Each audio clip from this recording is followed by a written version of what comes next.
Nah, jemaah. Iya, kalau bicara ketika dicabut oleh malakal maut, terus dibawa kemana ruh kita?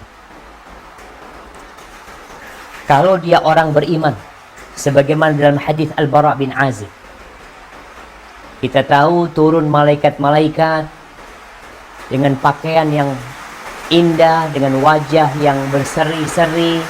Mereka membawa kain kafan dari surga yang wangi. Mereka duduk di tempat yang dapat dipandang oleh orang yang mau mati. Kemudian datang tuh malaikatul maut, menyuruh dia keluar. Ketika dia seorang yang beriman, maka tatkala ruhnya keluar tidak dibiarkan kemana-mana, maka ruh itu langsung dibungkus dengan kafan dari surga ini, kemudian dibawa menuju ke langit, dihadapkan kepada Allah Azza wa Jal.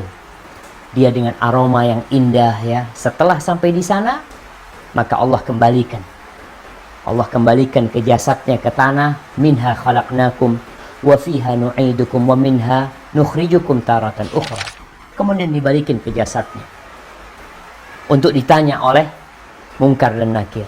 Mungkin kita berpikir, Ustaz, tapi kan ada orang yang meninggal dunia yang mungkin jasadnya nggak ada, sudah hancur karena bom, atau meninggal dunia dimakan ikan.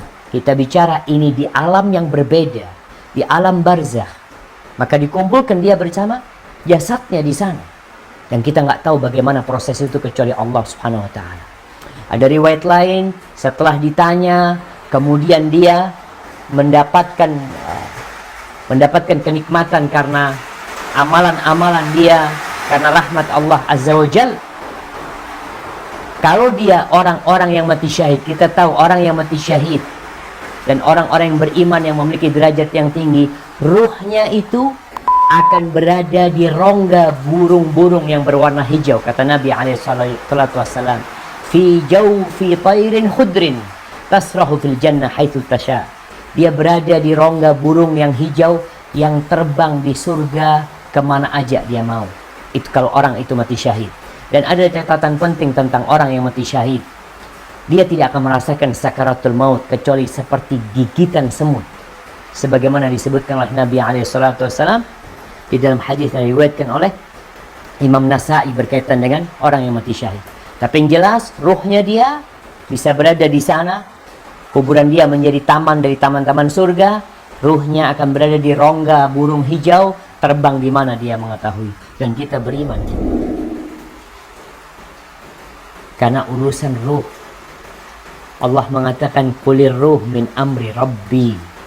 Katakan Muhammad, ruh itu urusan Rabb. Ruh itu ada di jasad kita.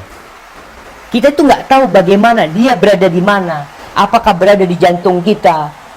Apakah berada di nafas kita, di paru-paru kita? Kemudian tatkala kita tidur, ruh itu bagaimana? Dia ada di mana? Kenapa dia bisa bermimpi? Kenapa dia bisa melihat ini dan itu? Itu urusan Allah Azza wa Jalla. Kita nggak tahu. Kita beriman ketika menyampaikan Allah dan Rasulullah SAW dalam hadis yang sahih. Adapun ketika dia orang kafir, maka seperti yang tadi disampaikan dalam hadis Al-Bara bin Azib radhiyallahu anhu, dia dibungkus. Ketika keluar, malakul maut mencabutnya, malaikat-malaikat pendampingnya yang membawa kafan dari neraka, kemudian dia dimasukkan ke sana, kemudian dibawa ke atas, ditutup pintu langit, kemudian dia dibalikkan ke bumi. Disitulah kemudian dia akan ditanya, dia akan diadab, kuburannya akan menjadi hufratun min hufarin niran, salah satu lubang dari lubang-lubang api neraka. Hada wallahu a'lam bishawab. Dan perlu diingat, nggak ada ruh gentayangan. Karena masih ada di Indonesia atau di tempat lain yang meyakini ruhnya belum keluar dari rumah. Ruhnya belum keluar dari rumah. Bahkan ada film-film na'udzubillah pocong, yang dia bisa balik ke pocong kemudian keluar dari kuburan. Ada lagi dulu di Indonesia film yang cukup mungkin dikenal, Si Manis Jembatan Ancol. Bagaimana ketika dia mati, ruhnya bisa godain orang yang hidup. Nggak ada, jamaah. Dia kepingin balik ke dunia, ingin beramal, nggak bisa, udah. Ada barzakh yang menutupin sehingga nggak bisa balik ke alam ini. Seperti itu. Kemudian ruh di dalam kuburan nanti Ada riwayat yang mengatakan mereka bisa saling berziarah, urusan tentang alam barzakh, urusan Allah Subhanahu wa taala. Kita nggak tahu bagaimana sebenarnya kecuali apa yang disampaikan kepada kita. Hada wallahu a'lam bissawab.